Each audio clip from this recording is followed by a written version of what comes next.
And that's why it's not about what everyone else will think, because when I'm on stage making that presentation, the only person whose voice I'll hear is mine.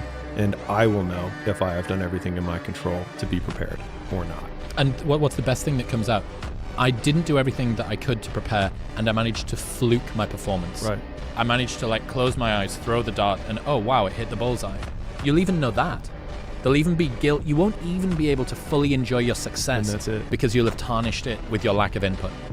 And what's interesting is that when you start defining your own success that way, it actually starts to feel under your own control.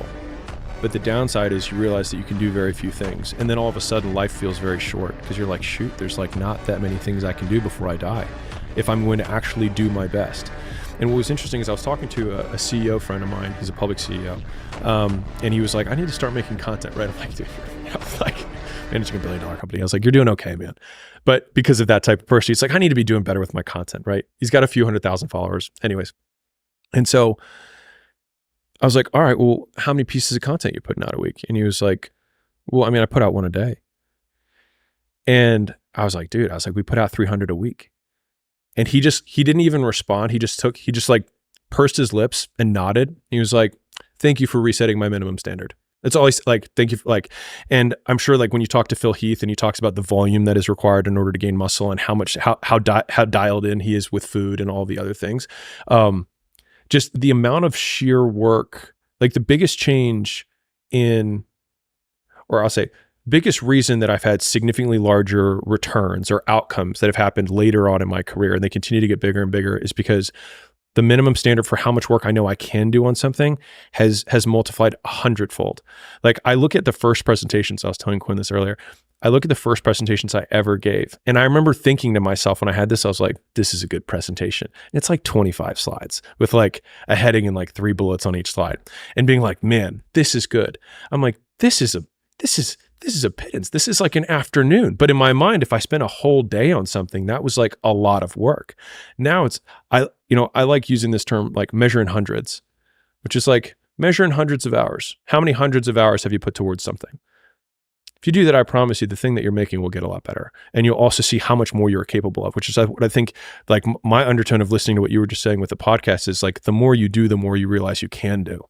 And so what happens is, you're actually, even though you're going pro right now, you're like, dude, next year I'm going pro. Yeah. Because this is now just a minimum standard. Of course I work out 3 days a week. Of course I do 3 podcasts a week. But dude, once we have the reality TV show and we have the full crew and we have the headquarters, because then the path gets lit of where you're going to go because you're so singularly focused and you have no other distractions. The attention cost you're not paying that down anymore. And you're just how many times can I repeat this effort? And then that's when you start unlocking mastery, right?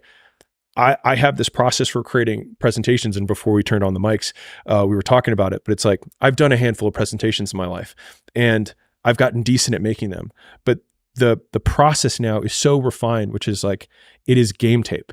It is, I make the thing, I do the thing in my head, I do it out loud, I watch the recording, I edit the thing, I do it in my head, I do it out loud, I watch the recording, I edit the thing, and I just keep doing it until it's glass. Dude, I listened to every podcast that I did for probably the first 2.5 years. I listened back every single time. But at the time, I didn't cringe because I thought that you crushed it. Anybody can go back and listen to episode 1 with Stuart Morton in my old office in Newcastle upon Tyne, and you'll notice every other sentence that he says, I go, It's fucking infuriating. Yeah. It's absolutely catastrophic. My accent's terrible. Everything about it is awful. And yet, at the time, I thought it was great. Here's another interesting thing I've been thinking about recently. When you don't have anything to say no to, it's easy to focus on one thing. As success begins to get you more opportunities, your ability to say no becomes increasingly important. And that's something that I'm feeling now. Yeah. Just more attention.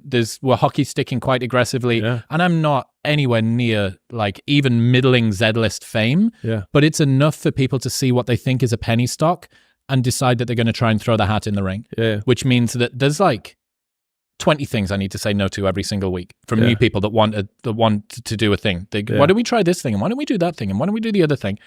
It was a piece of piss. 5 years ago to say, or 3 years ago in the middle of COVID to go I'm going to go pro and I'm just going to focus on this one thing. Because what else am I going to do? Yeah. All of my nightclubs have been shut down. I got nothing else to do with my life. Now, oh, you said you were going to go pro? Interesting. Yeah. Let's see what happens when you have 30 other things every single week vying for your attention. Now let's see how committed you are. This is my favorite analogy for this, which is the woman in the red dress. But, many people have seen The Matrix. If you haven't seen The Matrix, you don't need to have seen it to understand the analogy. So Neo is going through the training program, the protagonist. Morpheus is his educator, his teacher. And the education program only has one objective. And so he's walking through the city. People are going left and right. He's bumping into people going through like crowded New York. And then all of a sudden, it's kind of a black and white, palish look. It's green, black and white, but it's still black and white. And then all of a sudden, this woman in a red dress enters the frame. And you can't help but stare at this woman in the red dress, and she's a complete knockout. And Morpheus is talking to Neo, trying to teach him something. And as he's talking, he's like, Neo, were you looking at me, or you're looking at the woman in the red dress? And he says, look again. And he looks back, and it's Agent Smith holding a gun to his head. And he says, freeze, and then everything freezes in the frame. And he's like, if you're not one of us, you're one of them. And I see that as the opportunities that we have to say no to every day. Is like another woman in the red dress, and it's become a term that we use internally, right? It's like, it's a woman in the red dress. And the thing is that the more successful you become, or the more able you become, the hotter the woman in the red dress is, right? Like you got a homeless girl that you're walking, past on the street. She's like all dirty, but she's got a red dress on. You're like, the thing is that homeless girl, when you were in your apartment, actually looked like pretty hot. Yeah, right. She's like, I'm not, I could, right? But then the better you get, the bigger the opportunities. And that's where you have not your hypothetical 10, but what about your hypothetical 100? Yeah. And I had a mentor say this to me right as we sold Gym Launch. He said, Alex, that now that if it's not $1 billion, it's not worth your time. And that was such a great razor for all decisions. And so people come, they're like, hey, we should do this endorsement. Hey, we should partner with this, whatever. I mean, think about it. Like, we're in the deal world. So how many deals we get? We have 3,000 companies a month that reach out to us to do a deal. That's 100 a day currently. And we've done 13 deals in 2 years.